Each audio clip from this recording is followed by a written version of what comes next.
मोदी को भेटिले जेलेन्स्की रूस यूक्रेन अस्त्रविरति नहीं आलोचना आसतु जानिबा एहार सर्विसेस खबर विषय प्रधानमंत्री नरेंद्र मोदी न्यूयॉर्क रे यूक्रेन राष्ट्रपति वोल्डिमिर जेलेन्स्की सह कथा होइचंती।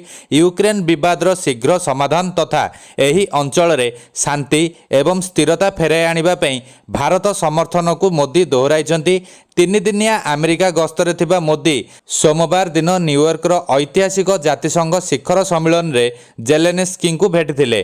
प्राय एक मास मध्यरे दुई नेतांक मध्यरे एहा हेउची द्वितीय साक्षात। प्रधानमंत्री यूक्रेन ग्रस्त समय सेमाने अगस्ट 23 रे यूक्रेन राजधानी कीव रे परस्पर को भेटिथिले। Modi social media platform X रे ए नहीं पोस्ट करिसेंती। से कहिसेंती न्यूयॉर्क रे यूक्रेन राष्ट्रपति जेलेन्स्की सहित भेट होईची। द्विपाक्षिक संपर्क को मजबूत करबा पई गत मासरे मोर यूक्रेन ग्रस्तर फलाफल को कार्यकरी करबा को आमे प्रतिश्रुतिबद्ध। विवादर शीघ्र समाधान तथा यूक्रेन रे शांति एवं स्थिरतार पुनरुद्धार पई भारतर समर्थन को मोदी दोहराइछंती। एही बैठक रे जेलेन्स्की यूक्रेन विवाद को नहीं भारतर प्रयास को प्रशंसा करिसेंती।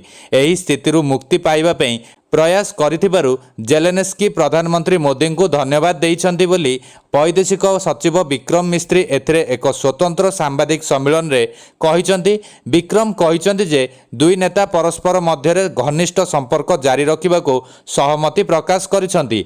वैदेशिक मंत्रालय एक्स रे पोस्ट करी कहिछि प्रधानमंत्री नरेंद्र मोदी यूक्रेन राष्ट्रपति जेलेन्स्की को न्यूयॉर्क रे मिलित जातिसंघर साधारण सभा तथा यूएनजी बैठक रे भेटिछंती।